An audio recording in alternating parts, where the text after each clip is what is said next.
Hola, buenos días, buenas tardes, buenas noches. Muy bienvenidos todos a Iberoamérica Espírita, hoy domingo 24 de septiembre del 2023. Este es el segundo programa titulado Suicidio, la visión médica y la visión espírita. Tenemos para empezar un breve resumen del programa anterior.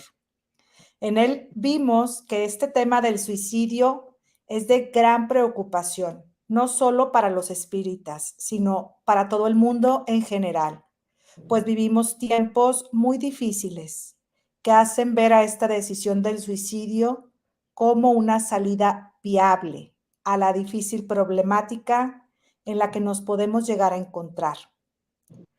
Nos dijeron nuestros invitados que de todas las enfermedades y trastornos mentales hay dos que son las más comunes en todo el mundo. Se trata del trastorno de la ansiedad generalizada y de la depresión, siendo este último el que se encuentra en todos los casos de suicidio, yendo desde los leves a los moderados y hasta los graves o severos, requiriendo siempre de la pronta atención, ya que hay un riesgo importante en la progresión natural que se presenta aquí. Y es que hoy puede ser un caso leve, convirtiéndose de pronto en uno moderado y en el cabo de unos meses o años en un caso muy serio. Otra grave problemática de la humanidad es el uso de drogas, que trae por consecuencia la pérdida de la capacidad de pensar, de sentir, que puede llevarnos a esta decisión del suicidio muy fácilmente. La idea de terminar con el sufrimiento al elegir el suicidio nos indica una gran ignorancia sobre la realidad de la vida de los humanos, una ignorancia en la inmortalidad del alma, de la reencarnación, de la desalineación provocada al periespíritu al dañar mortalmente a la materia en el acto del suicidio. Tenemos una responsabilidad como espíritas para tratar este tipo de temas, buscando aclarar estos aspectos con el objetivo de llegar a un número mucho mayor de personas y en cualquier sitio de la Tierra. Estamos hablando de una medicina preventiva espírita, que no se trata que exclusivamente la brinden médicos, sino que se trata de espíritas estudiando al Consolador prometido por Jesús para consolar a nuestros hermanos en su sufrimiento, viendo y tomando todos los medios de acercar al hermano a la ayuda especializada que necesita, a la casa espírita, a los estudios, a la escucha fraterna, para tratar de romper de esa manera con la ideación suicida que le viene acompañando en su psicoesfera. Podemos ser nosotros los instrumentos a la mano para que los buenos espíritus puedan hacer llegar su ayuda a ese hermano en necesidad. Se trata, pues, de hacernos útiles, vibrando en esa ley de amor y de progreso solidario al que estamos llamados todos en la creación. Amigos, los invitamos para que nos hagan llegar sus preguntas, sus comentarios acerca del tema. Y están con nosotros dos especialistas de la salud. Tenemos al doctor Sabino Antonio Luna, médico psiquiatra, integrante de la Asociación Espírita de Divulgación, Espiritismo Auténtico, Cristianismo y de la Fundación Casa del Camino, La Rioja, Argentina. Muchas gracias, Sabino, por estar aquí con nosotros. El micrófono, si puedes habilitarlo, por favor. Parece que está Está deshabilitado. sí, pero Ahí. no era por mí. Ah, Bueno, muy buenas tardes a todos.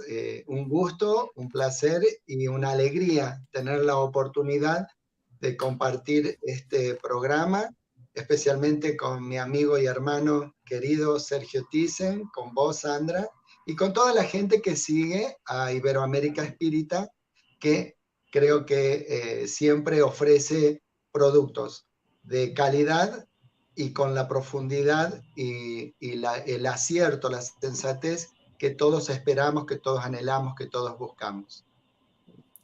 Un placer tenerte con nosotros, Sabino. Ya vimos todo ese resumen que es bastante información y nos falta mucha más por compartir aquí con nosotros. Muchas gracias por tu tiempo. Está con nosotros el doctor Sergio Thyssen, médico cardiólogo, físico, integrante del grupo espírita Francisco de Asís y de la Sociedad Espírita Reencuentro de Río de Janeiro, Brasil. Muchas gracias, Sergio, por este espacio ahí en tu agenda. Sabemos que los dos son muy ocupados. La profesión que ustedes tienen es de esa manera y agradecemos el tiempo y todos los conocimientos que nos brindan. Muy bienvenido.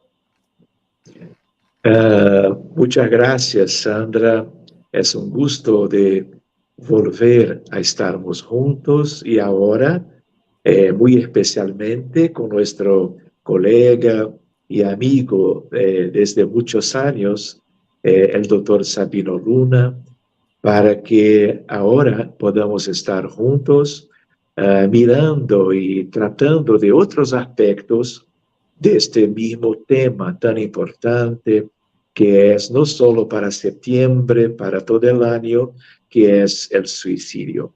De una forma estoy muy agradecido por la invitación de todos y que podamos hacer un encuentro que pueda ayudar a la gente como que a una comprensión mejor del tema y que es algo tan importante en la vida de la Tierra hoy en día. Muchas gracias a todos que están juntos ahora y buenas tardes a aquellos que están y que van a estar con nosotros por el tiempo del estudio. Muchas gracias siempre.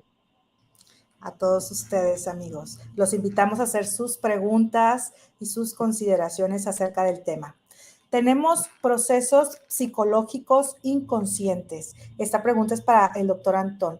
Son los mecanismos de defensa y también están los conscientes, las estrategias de afrontamiento, tendientes a disminuir las reacciones a los acontecimientos estresantes. ¿Nos pudieras hablar al respecto, doctor?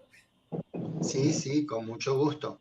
En primer lugar, me gustaría decir que en realidad, en las estadísticas de la Organización Mundial de la Salud, el 90% de las patologías suicidas están relacionadas con patologías mentales. Y digo a propósito esto y lo quiero resaltar porque hay casos donde no podemos catalogar a esa persona como portadora de cualquiera de los 3 trastornos más frecuentes que están acompañando al suicidio, que son la depresión, el consumo de alcohol y el consumo de drogas. Esos son estadísticamente a nivel mundial los 3 factores que más intervienen. Pero es importante que compartamos a nuestro público que hay un 10% de personas que se suicidan que no están necesariamente vinculadas ni a la depresión, ni al consumo de alcohol, ni al consumo de drogas. Y esto es importante para que también tengamos un pequeño espacio de información, de alerta en relación a personas que pueden no estar sufriendo alguna de esas patologías, ¿se entiende? Es decir, no creamos con el viejo mito de que solo se suicidan las personas que tienen algún trastorno psíquico o psiquiátrico. No, también se suicidan personas que no entran por sus síntomas y signos en ninguna de esas 3 categorías. Es cierto, son las menos, son solo el 10%. Y por eso nos ha parecido muy importante hablar de los procesos psicológicos que ponen en funcionamiento el psiquismo humano para tratar de reducir el estrés en distintas situaciones de distintas maneras, porque eso es un factor importantísimo en la prevención y en la evitación del suicidio, como una medida extrema, obviamente, pero que puede ocurrir. Y es así.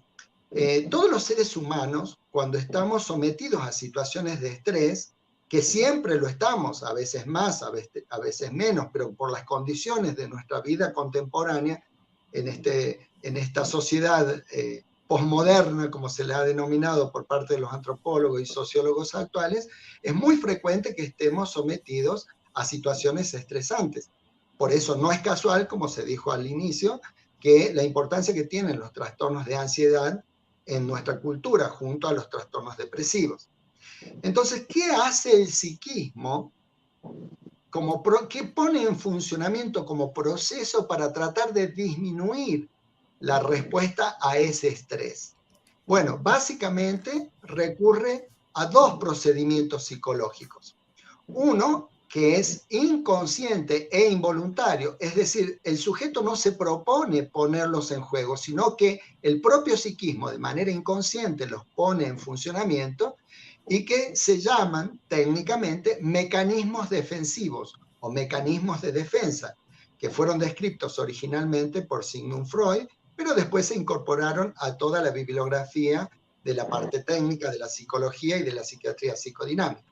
Los mecanismos defensivos o mecanismos de defensa son entonces procedimientos psicológicos que se producen en el psiquismo humano sin que éste lo intente de manera intencional, sino que automáticamente se disparan y tienden a disminuir la intensidad del factor estresógeno para hacerlo o para llevarlo a un nivel tolerable. Por ejemplo, si esos mecanismos defensivos son muchos, son más de 20 los que están descritos, pero los más frecuentes, los más significativos, los más comunes son la negación, la regresión, el desplazamiento, es decir, esos son mecanismos mucho más frecuentes. Voy a dar un ejemplo que seguramente le va a resultar muy familiar a cualquier persona.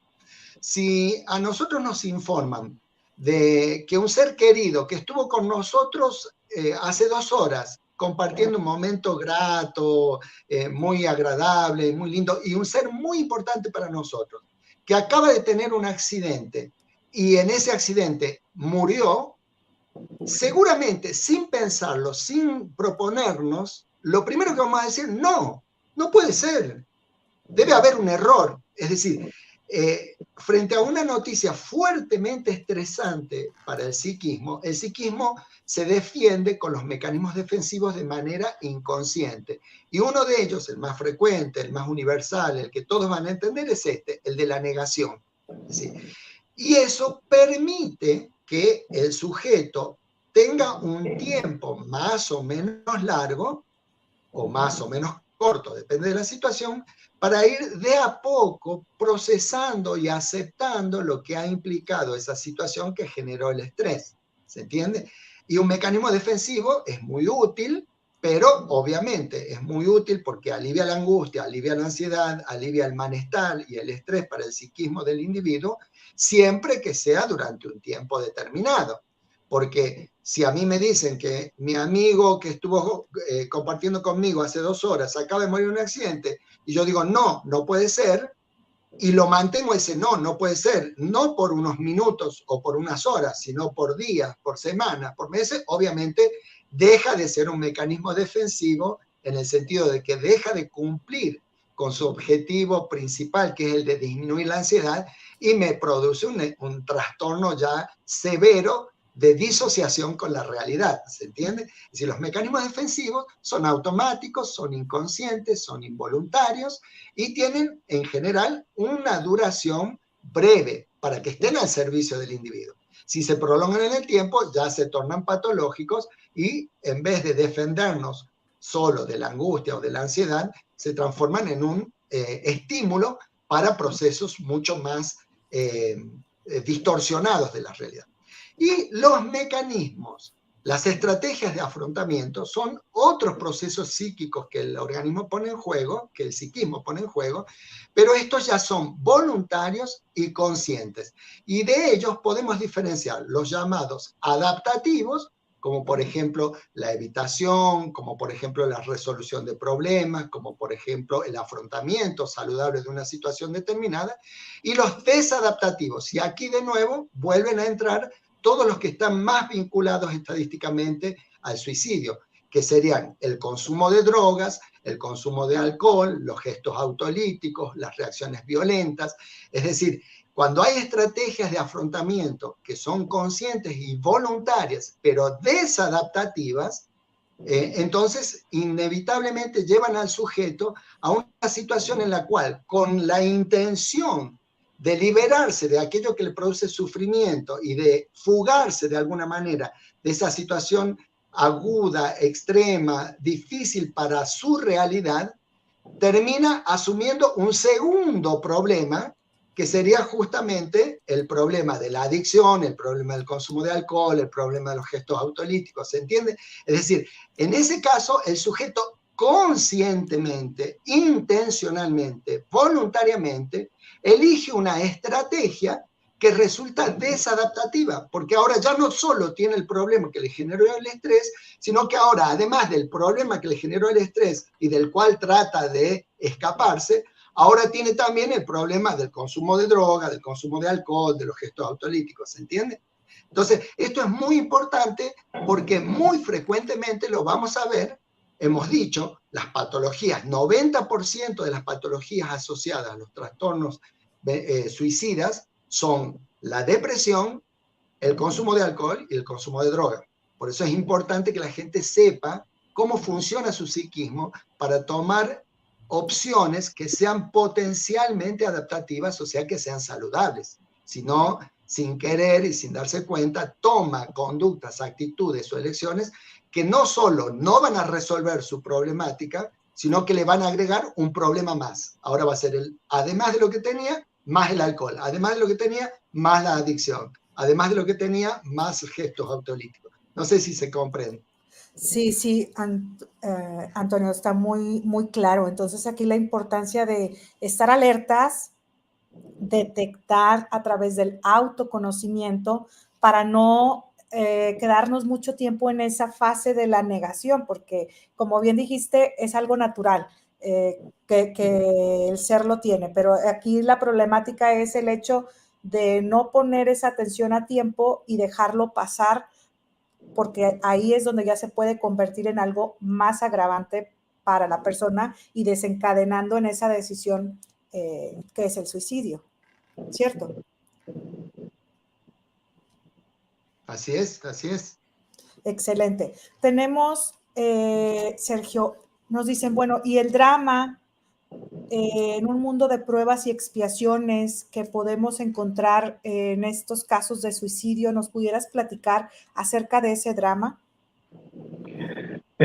Muy bien, Sandra. Antes me gustaría de comentar que por todos los aspectos que Sabino nos ha puesto, que es muy importante que nosotros tengamos una idea de los síntomas, especialmente de depresión, porque como hablamos otro día, más o menos 2/3 de los casos de suicidio, la gente tenía depresión, más que el alcohol, que es una dependencia de una droga lícita, y de las otras también. Pero entonces, en términos de prevención, como algo para toda la gente, las familias, las comunidades del mundo, el reconocimiento de los síntomas que sugieren que una persona, hombre o mujer, adulto o niño, pueda tener como que manifestaciones que pueden tener como algo de depresión. Porque si no tenemos el diagnóstico, si no tenemos una ayuda profesional después de una idea de que puede ser depresión, para que el psicólogo, el psiquiatra puedan ayudar a cada caso, el riesgo es más importante. Entonces, tanto cuanto los otros aspectos relacionados, pero en este mundo, ¿no? En las circunstancias de ahora, la depresión es un problema de salud pública de todos los países del mundo.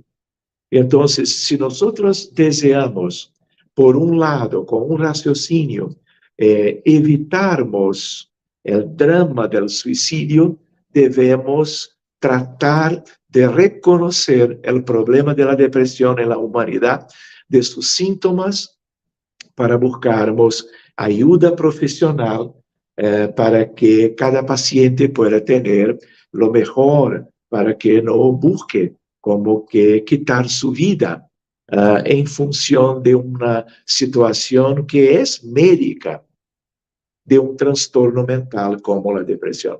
Disculpe volver a este aspecto, pero creo que tiene una importancia para nuestros amigos que están con nosotros hoy o que van a estar mañana o después, la valoración del problema médico de la depresión y su relación con el suicidio. Pero, Sandra, estabas cuestionando, preguntando sobre mundo de pruebas y expiaciones.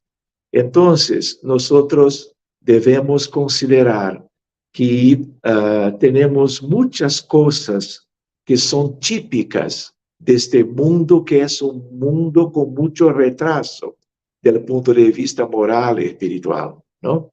Y una idea es también relacionada a el suicidio, claro, es una idea que tiene a ver con nuestra experiencia con mediúnico, atendimientos mediúnicos de casos de riesgo, de depresión con tentativas hechas antes, pero también de rescate. Los pacientes con ideación suicida, los pacientes que murieran por suicidio, siempre están con espíritus vinculados a ellos. Yo en estos años todos jamás he visto, trabajando con equipos, con medios muy capacitados, ningún caso de alguien que tenga intentado, ¿no? O que tenga ideación, o que tenga, sobre todo, buscado la muerte, ¿no? Estando solo. Siempre hay contextos espirituales. Y entonces tiene a ver con la condición de este mundo de pruebas y expiaciones. Hablaba otro día con ustedes. Somos 8.000 millones de encarnados, pero somos como que 14.000 millones de desencarnados. Y estamos todos juntos, de un modo o de otro. Entonces, no es solo en el caso de la depresión o en el caso del suicidio, pero de todas las enfermedades más importantes, los pacientes no están solos. De tal manera que es un mundo con una humanidad enferma. Si los espíritus nos hablan de que acá es una escuela, es un educandario, como Emmanuel en el libro Rotero, otros espíritus nos hablan de que acá es un hospital inmenso, un hospital de almas. Por eso tenemos miles de diagnósticos en medicina clínica y tenemos muchos relacionados a los trastornos mentales. Entonces, cuando tenemos conciencia de la realidad, debemos trabajar estas cosas que las enseñanzas espiritistas nos ayudan a comprender la realidad. Y con una comprensión mejor, vamos a tener más herramientas de protección, de prevención, de conocimiento de la nuestra naturaleza íntima, personal y colectiva.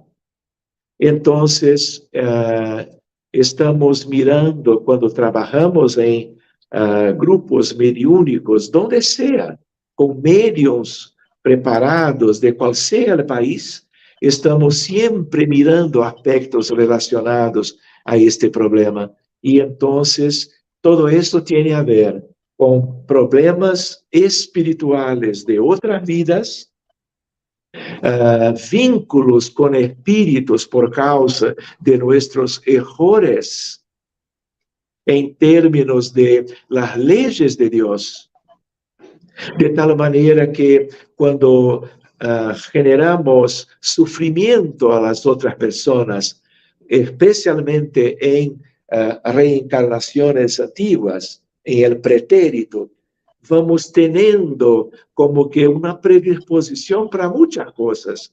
Y para algunos, para muchos, para millones, nosotros tenemos una predisposición para la depresión, porque depresión es una enfermedad del espíritu, no es del cerebro.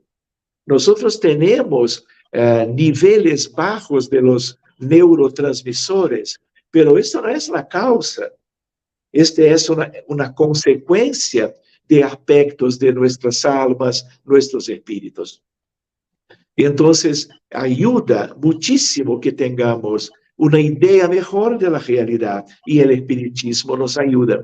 Para que tengan una idea de la realidad, cuando estuvimos en 2019, antes de la pandemia por COVID-19, la Organización Mundial de la Salud como que distribuyó una estadística de que tenemos un caso de suicidio para cada 40 segundos en nuestro tiempo, antes de la pandemia. Entonces estamos, vamos a decir, hace 4 años atrás. Hoy en día nosotros tenemos como que 783,000 casos de 1 de enero hasta hoy. Entonces, de promedio, son más o menos 700,000 casos al año, pero estamos en 24 de septiembre y ya tenemos casi 800,000.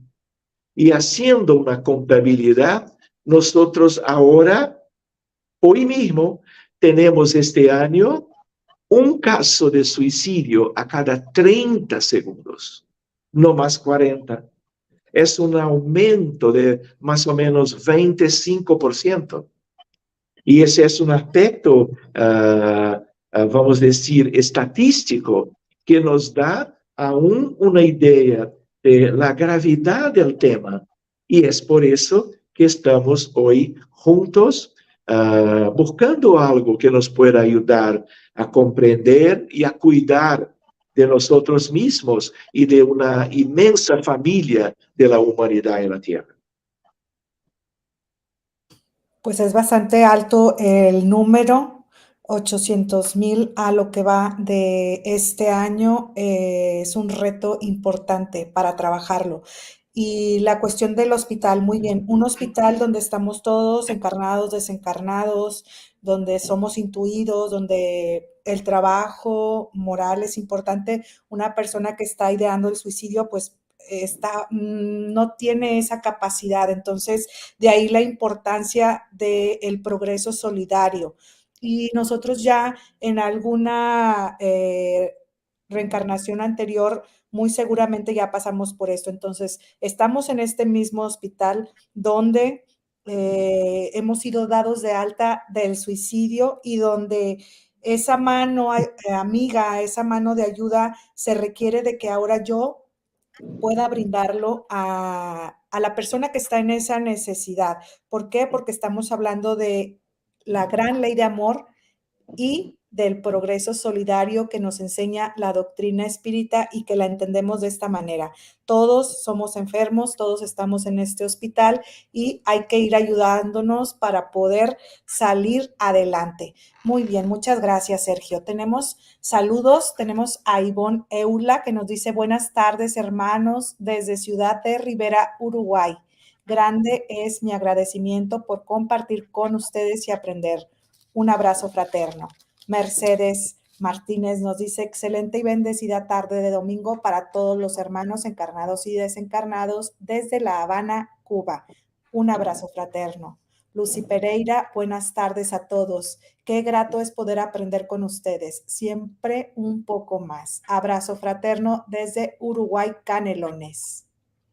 Claudia Estrella, buenas tardes desde Rivera, Uruguay. Saludos a todos. Mireya, hola. Raquel Lacón, buenas noches desde España. Para ti también, Raquel. Elena Fernández, buen domingo, amigos. Ivonne, mi hija hace un mes hizo un intento de suicidio, pero no quiere recibir ayuda espiritual. ¿Qué le pudiéramos decir? Tiene factores estresantes, nos dice Ivonne, entre ellos características. Estoy atenta a lo que dice el doctor Sergio. Ella dice que escucha voces y ha visto gente también. En principio, ella misma creía ser esquizofrénica. ¿Yo puedo decir algo? Sí, adelante. Nosotros, cuando escuchamos algo así, debemos decir a la hermana, sea cual sea el vínculo familiar, claro que ahora la madre, que independiente del diagnóstico médico, como una suposición o mismo que sea cierto, se debe buscar ayuda en el centro espírita, como también ayuda por el profesional de salud mental. Porque no se puede, si tuvimos un intento de suicidio, el riesgo es muy importante de que pueda intentar de nuevo. Y siempre hay espíritus, y que cuando cuidamos de estos espíritus que están mal, que por alguna razón, no sabino, tiene una vinculación con la persona, cuidando de ellos, estamos muchas veces trabajando con una forma de prevención, con los recursos de la reunión mediúnica seria, para que estos espíritus se queden bien y ellos bien. En general, el paciente va a mejorar de su predisposición para como que repetir esta actitud en términos de poder quitar su vida. Entonces, como de otra vez, yo puedo dejar nuestro teléfono con WhatsApp para que se pueda, si no encuentra una ayuda en su propio país, en su propia ciudad, podamos ayudar también, como Sabino con certeza va a hacer el mismo. Excelente, muy bien. ¿Tenemos más mensajes? Ivonne nos dice, muy bien. Susana, buenas tardes, bendecido domingo, saludos desde Iquique, Chile. Princesa Morales, buenas tardes, maravilloso escuchar tanto conocimiento que nos ayuda a aprender muchísimo. Abrazos. Silvana, hola, saludos desde San Luis, Uruguay. Griselda nos dice, gracias por compartir tantos conocimientos sobre este tema tan expandido en Uruguay. Fraterno saludo desde Montevideo. Irma Rosa Díaz, un caluroso abrazo a los doctores Sergio y Sabino. Gracias, saludos desde Acapulco. Magdalena, saludos a Sergio y Sabino, agradeciendo su colaboración. Y tenemos una pregunta de Magdalena. ¿Qué hacer en casos de estudiosos de la doctrina que igualmente caen en depresión? Sabino, por favor. Digamos, estudiar la doctrina da una ventaja enorme, pero nosotros en todas las actividades que desarrollamos en nuestras instituciones tenemos que procurar no solo conocimiento, sino principal y esencialmente conciencia.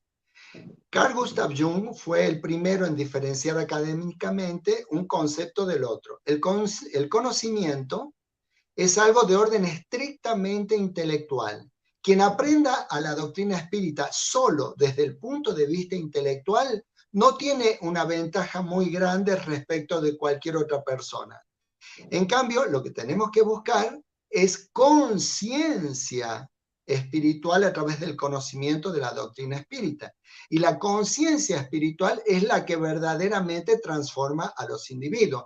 Muy probablemente los estudiosos de la doctrina espírita que caen en un cuadro de depresión y en tentativas de suicidio, no siempre, por supuesto, no siempre, pero en un muy buen porcentaje de casos, deben ser personas que se dedican al conocimiento doctrinario, pero que regatean la conciencia doctrinaria. Juana de Ángelis suele decir, con muy buen criterio, que una cosa es que nosotros entremos al espiritismo y otra cosa es que el espiritismo entre a nosotros. En cierto modo, que nosotros entremos al espiritismo significa que tengamos la posibilidad de conocer sobre doctrina espírita.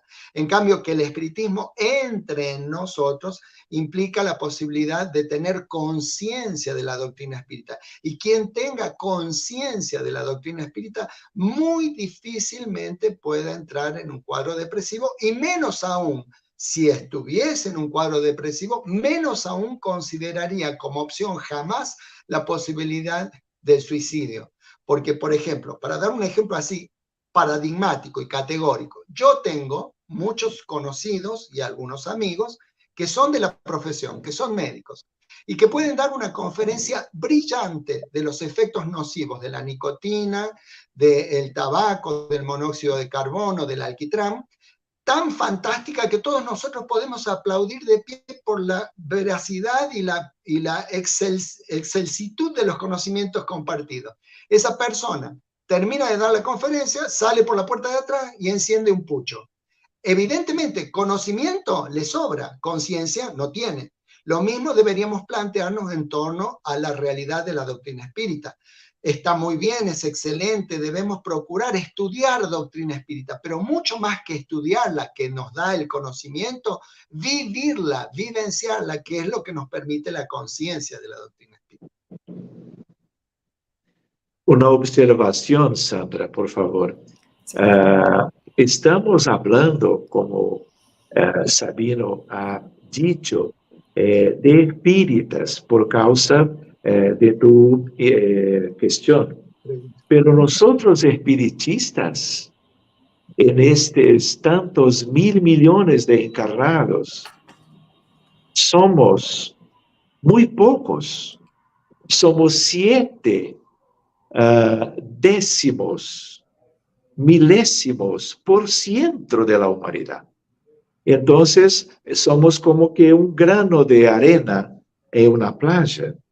Entonces, claro, si tenemos el espiritismo como una base de conocimiento y de conciencia, ¿no? Es hermoso, pero debemos estar trabajando de una forma consciente y dedicada por amor a la humanidad para que estas cosas puedan ser compartidas por tantos y tantos de 200 países, de tantas culturas, y que muchas veces no tiene idea de la supervivencia, no tiene idea de las reencarnaciones, de la inmortalidad, del sufrimiento de una vida en el más allá, cuando dejamos la vida física con una idea de que vamos a dejar de sufrir. Entonces, mire la nuestra responsabilidad como espiritistas. Tenemos este tesoro de conocimiento, pero debemos estar trabajando siempre estas cosas para que la gente pueda tener los postulados espiritistas, no que necesiten cambiar sus creencias, sus religiones, no, pero los aspectos lindos, hermosos de conocimiento, como que para una preparación para los desafíos que tenemos en la vida humana, sobre todo en estos tiempos de expiaciones y pruebas, ¿no? ¿Qué más? Es cierto, Sergio. Y entonces el aprendizaje, o sea, la prueba se va a ir presentar una y otra vez hasta que ese aprendizaje haya sido en realidad adquirido por el espíritu. O sea, el trabajo no solo de la forma, sino del fondo, que lo adquiere ese espíritu. Y si se llega a presentar una situación, eso ya está en ese conocimiento, como decía al principio, incluso inconscientemente, porque ya está adquirido el aprendizaje. Y la ilustración que nos trajiste de ese grano de arena, de ese pequeñísimo grano de arena, bueno, ese grano de arena a través del dolor se transforma en la perla. Qué hermoso, ¿verdad? Hay que ir hacia ese camino. Tenemos más preguntas que nos están haciendo llegar y nos dicen, entonces el sentido de la vida, podemos decir, ¿es la mejor opción, Antón? El sentido de la vida, siguiendo las enseñanzas de Jesús, las clarificaciones de Kardec y los desarrollos de los post-kardecianos, creemos sin ninguna duda que el sentido de la vida, el sentido último de la vida, es decir, aquel que compartimos todos los seres que participamos de la posibilidad de vivir, es amar. O sea, Juana de Ángelis, por ejemplo, tiene una pequeña meditación en 5 puntos en las que afirma, primero, la vida, hay un sol brillando dentro de mí. Ese sol que brilla dentro de mí es mi propia realidad espiritual profunda, que en Occidente podríamos decir es nuestro Cristo interior. En Oriente podríamos decir que es nuestro Buda interior. Entonces, primero, hay un sol brillando dentro de mí. Segundo, la vida es bella, que consiste en la posibilidad de apreciar profundamente la enorme oportunidad que significa para todos nosotros apreciar la belleza de ese don que la providencia nos entrega a través de la vida, a través de la existencia, a través de la vida con mayúscula en cualquier situación y de la vida con minúscula, que sería la existencia física, que es una enorme oportunidad de crecimiento. El tercer punto que coloca es, yo nací para amar. Todos nosotros tenemos como esencial objetivo y sentido para nuestras vidas el amor. El cuarto punto, el mal que me hacen no me hace mal. El mal que me hace mal es el mal que hago porque me hace un hombre malo. Y el quinto punto, estoy vivo, es justamente una reafirmación de la valoración de la vida. El Premio Nobel de la Paz, Albert Schweitzer, afirma, el alma es el amor es el alma de la vida y la vida es el alma del amor. ¿Esto qué quiere decir? Que todos nosotros esencialmente, o sea, en el sentido más profundo de nuestra existencia, tenemos como motor para la vida amar, sentido para la vida amar, sentido existencial amar. Es cierto que no todos tenemos conciencia de eso por causa de nuestro estado evolutivo, por causa de nuestro proceso a veces obstaculizado en determinadas situaciones frente a las expiaciones y a las pruebas personales, familiares, grupales, colectivas. Pero el sentido último de nuestra existencia siempre va a ser el de aprender a amar. Nosotros vivimos para aprender a amar. Claro que cada uno va a ir buscando su modo particular de ir ejercitando y aprendiendo ese arte y esa ciencia de amar. Algunos, como Sergio y yo, elegiremos la medicina como uno de los mejores recursos y caminos que nos permita ir aprendiendo en esta existencia a desarrollar las virtudes de amar. Otros eligiendo la arquitectura, otros eligiendo la cocina, otros eligiendo la maternidad como función exclusiva, otros eligiendo la paternidad, otros eligiendo la ingeniería. Sea el camino que fuere, simplemente esos caminos vocacionales que son singulares, que son diferenciados, que son distintos para cada individuo, si uno busca el sentido profundo que lo hace común a todos los individuos, va a encontrar en última instancia que el sentido de la existencia para todos nosotros es el de adquirir la posibilidad cada vez más excelsa, cada vez más sublime, cada vez más pura, cada vez más íntegra de amar. Y sin ninguna duda, el ejemplo, el modelo y guía, según consta en la pregunta 625 del Libro de los Espíritus, cuando Kardec interroga a las veneradas entidades preguntando, ¿cuál es el arquetipo más perfecto que Dios haya otorgado al hombre para servirle de modelo y guía? Y la respuesta de los espíritus, ved a Jesús. Es decir, Jesús es nuestro modelo y es nuestro guía. Y consciente o inconscientemente, preferentemente cultivando nuestra conciencia, vamos a ir con mucha mayor prolijidad y con mucho mejor acierto por el camino de la conquista de, como dije, de ese arte y de esa ciencia, que es la ciencia y el arte de amar. Ese es el sentido último de la existencia, eso es lo que le da un sentido profundo a nuestro vivir. Cada uno lo va a adaptar de acuerdo a sus gustos, a sus vocaciones, a su pasado espiritual, a su planificación encarnatoria, de una manera particular. Pero si hay algo en lo que todos estamos encolumnados, con conciencia o sin conciencia, es en este camino maravilloso de avanzar en la ciencia y en el arte de amar.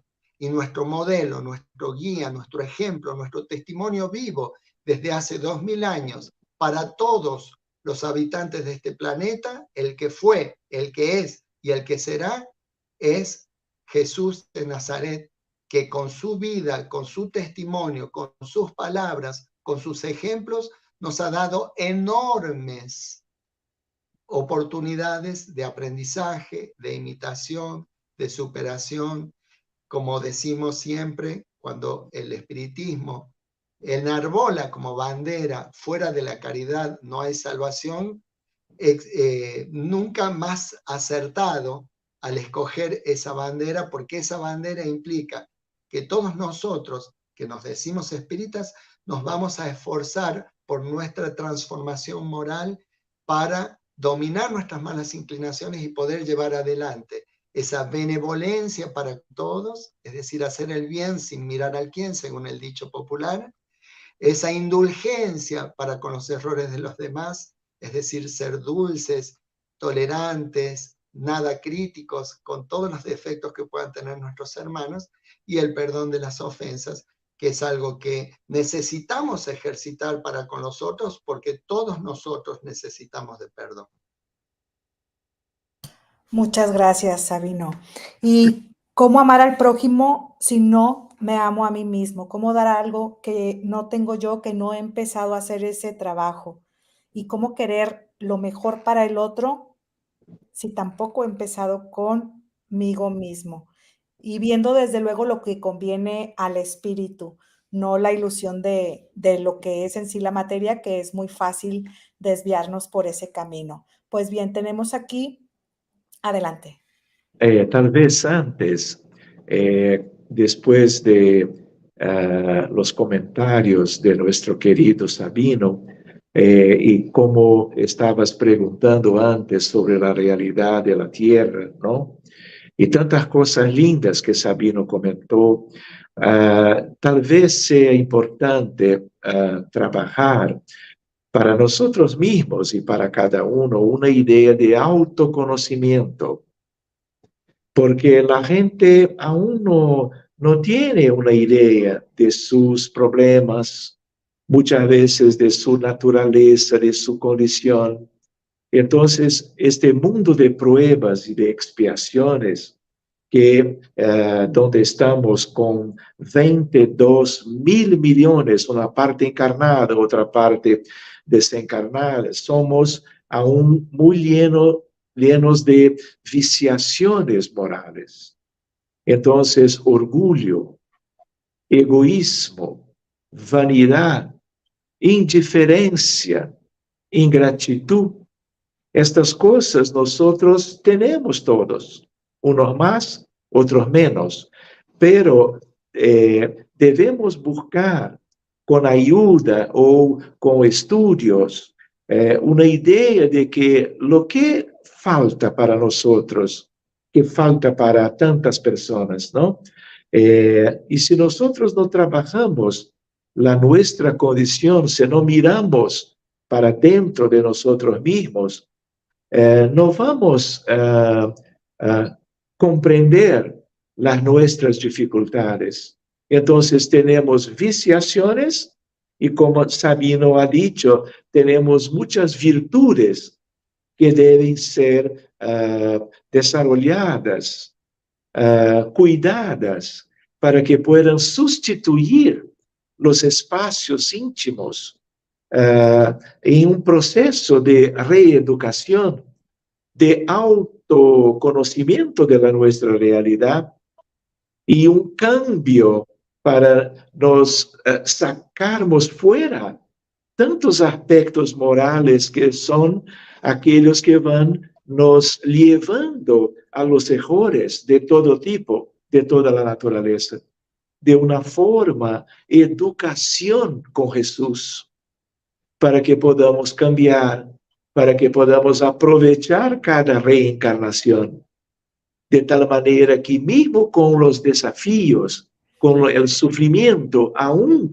tenemos ayuda de la espiritualidad, todos tenemos, para que podamos estar cumpliendo a cada periodo de tiempo, por ejemplo, a cada existencia, algo de crecimiento, educación de los sentimientos para una vida futura de plenitud, pero con felicidad, con alegría por las conquistas que vamos obteniendo con el tiempo. Entonces, hay una invitación del Maestro Jesús, de todos los benefactores de la humanidad, del Oriente, del Occidente, donde sea. Aquellos que son más adelantados hablan las mismas cosas, siempre con la intención de que podamos prestar la atención y hacernos la nuestra parte y ayudarnos a otros que puedan estar compartiendo las oportunidades reencarnatorias en una vida en estos tiempos. Muy bien, Sergio. Entonces, ¿podemos encontrar la prevención del suicidio en la espiritualidad y en la religiosidad? Muy bien, estamos ahí hablando de algo que es tan importante porque estamos como que saliendo de una época de muchos milenios de materialismo, de vidas que van se sucediendo, ¿no? Con ilusión de la materia. Y esta cosa limita nuestro entendimiento, dificulta como que la nuestra evolución moral y espiritual, que es lo que más importa. Y estamos mirando desde la mitad del siglo XIX todo un cambio en medicina, psicología, física moderna, de tal manera que ciencias de una manera general, como que ayudando a un cambio paradigmático en que espiritualidad, religiosidad y otras cosas relacionadas ahora están muy claritas para que la humanidad pueda valorar, para, una vez valorando, haber cambios de nuestra realidad personal y cada uno haciendo su parte, que es esencial, ¿no? Tenemos tanta ayuda del altiplano, pero si no hablamos, si no buscamos estos cambios, toda esta ayuda no va a servir, porque el esencial después depende de nosotros. Entonces, estamos con muchas cosas nuevas, nos ayudando a una comprensión mejor. Entonces, paradigma espiritualista, involucrando aspectos de religiosidad y espiritualidad, porque si hablamos de postulados espíritas, estamos hablando de una conciencia propia de nuestra realidad personal y de toda la gente en este mundo. También debemos considerar los desencarnados, que tienen las mismas dificultades que nosotros. No van a cometer suicidio porque están desencarnados, pero están haciendo un proceso cuando no están conscientes, viviendo en las tinieblas, en los umbrales inferiores, que son sitios de sufrimiento. de tal manera que para ellos también, nosotros espiritistas debemos dedicar nuestras oraciones, nuestros buenos pensamientos, aspectos que generen iluminación de la psicosfera de la Tierra, que es una psicosfera de un mundo muy retrasado, y para ellos desencarnados, que murieron o no por suicidio, no importa, están sufriendo, y nosotros podemos, trabajando religiosidad y espiritualidad, esencialmente, de una forma que pueda ser de que el amor pueda prevalecer. Nosotros estamos colaborando para, con una psicosfera más iluminada, tengamos menos sufrimiento, más adelantamiento moral y menos suicidios. Muchas gracias, Sergio. Y entonces caemos en la cuenta de que todos somos uno, la vibración que tenga mi prójimo, esté encarnado o desencarnado, me llega y me afecta de cierta manera. Así que el hecho de ir subiendo todos esa vibración y esos sentimientos bajos, irlos transformando a través de la voluntad y de ese libre albedrío en unos de mejor tenor vibratorio, para que de esa manera, pues, expiación y pruebas, bueno, vamos a subir ese escalón, pero hay trabajo por hacer y mucho trabajo por realizar. Nos dice Silvia, como siempre agradecida por todos los conocimientos que exponen. Abrazo desde Montevideo. Mirta del Valle, buenas tardes hermanos, Dios los bendiga, muchas gracias por las enseñanzas desde la provincia de Tucumán, Argentina.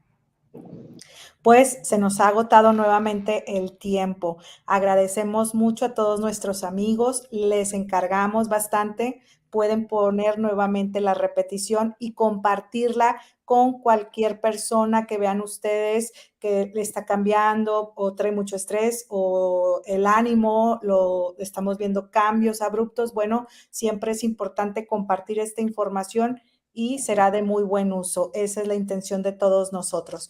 Muchas gracias, Sabino, Antonio Luna, por estar en este programa y esperamos que nuevamente nos puedas acompañar. Gracias a ustedes por la oportunidad y, como dije antes, una alegría enorme poder compartir tanto con vos como con Sergio, como con la audiencia de Iberoamérica Spirit. Gracias. Sergio, muchas gracias por tu tiempo, todos los conocimientos y el cariño, y esperamos nuevamente más adelante tenerlos con todos nosotros. Muy bien, Sandra, muchas gracias. Siempre un gusto que podamos nos ver cuando sea posible con otros temas también que tiene a ver con la frontera entre aspectos médicos y aspectos espirituales. Un abrazo fuerte para ti, Sabino, para ti, Sandra, y para todos los hermanos que están de tantas ciudades de habla hispánica, ¿no? Algo tan lindo de se ver, ¿no? Compartiendo estos minutos de reflexiones simples, ¿no?